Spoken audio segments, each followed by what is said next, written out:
Straight to the point. Now sa pikas bahin mga kaigalaan, dunay karon magud mahigalang adlong Lunes, mauna mga higala ang voting. Mauna ang formal voting sa mga congressmen didto sa plenary kung mubuto ba sila o dili alang sa impeachment ni Vice President Sara Duterte. Si Congressman Terry Ridon miingon nga kayang-kaya nga kuhaon ang 1/3 votes. O ako nagtuosad ko nga kaya ginalang kuhaon na kay gamay naman ang 1/3 votes. Unya doon na may 55 votes daan nga pundo dito sa House Committee on Justice.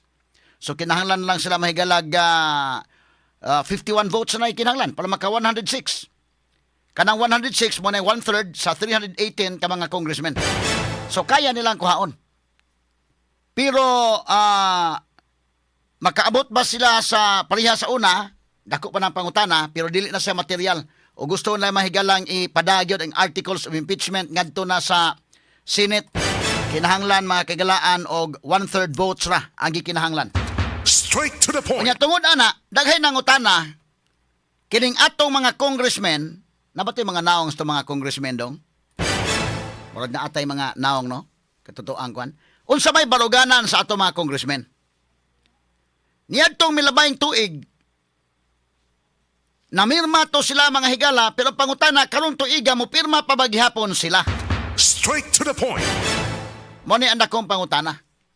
Pero mo lagi na, kini mga congressmen dili nila lim ilang nadangatan sa karon. Kay mura nagbibingka mahigala nga init sa babaw, init sa ubos. Doon na mahigala pressure sa taas, doon na po'y pressure sa ubos. Straight to the point. Pressure mga higala sa taas dito sa Malacañang. Pressure sa ubos mahigala gikan sa mga tao. Nga delikado unya kung ang katawhan mahigala mo ribinta inig-abot mga kagalaan sa 2028 nga eleksyon. Straight to the point. Kay nahibaw ba ta mga higala nga kanang mga ubang distrito din ha, puwira lang og congressman lagi ka nga ligon gyud kadaan sa inyong lugar. Congressman ka kanang imong distrito mura og wa gi ka threat ana diha. Ha? Namang gyud kay do na may mga gamay ra man ang distrito masuroy-suroy mga sa mga congressmen.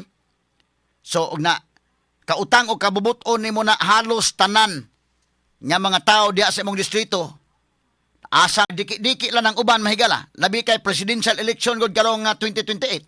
Straight to the point. Lahi to milabayin 2025 kay midterm election to. Ang uban mga higala way mga kontra kay wa man goy mudagan pagka presidente anang midterm election so dili kayo siya election mga higala nga medyo alegre. Dili in ana ang competition.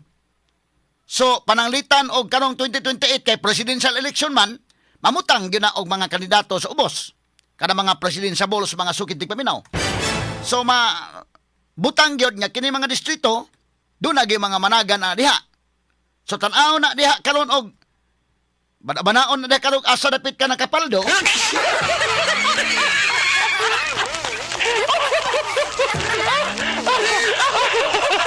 Imo bang palabihon ang pagkapaldo ni Store or palabihon nimo ang mga tao or depende pod kay bisan pa man og inyon ka og wa ka napaldo niya na pressure sad ka mga higala kay dunay mga panaa dito sa taas. Wala kining congressman bitaw di nilalim sa ilang kwansa karon. Unya i-confront man gyud sila karong Lunes. Voting man gyud karong Lunes.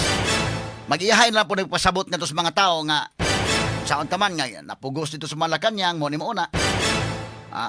Wa tay project ining mahimo kung panalitan magtuman mi sa mong gusto nana.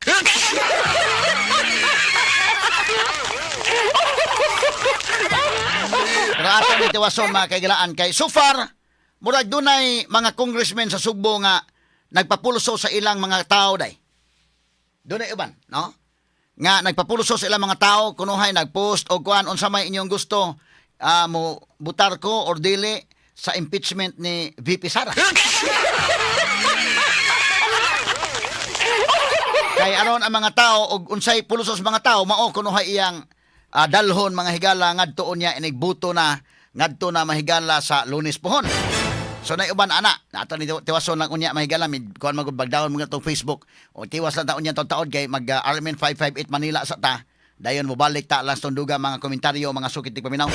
Apil sa tong isgutan kining pag-withdraw sa abogado ni kanhi presidente Rodrigo Duterte nga si Nicholas Kaufman mi-withdraw mga higala isip iyang lead counsel sa pagkakaron. Pero matod pang Kaufman nga doon na sa gipirmahan nga kontrata nga nahuman di ay ang iyang kontrata.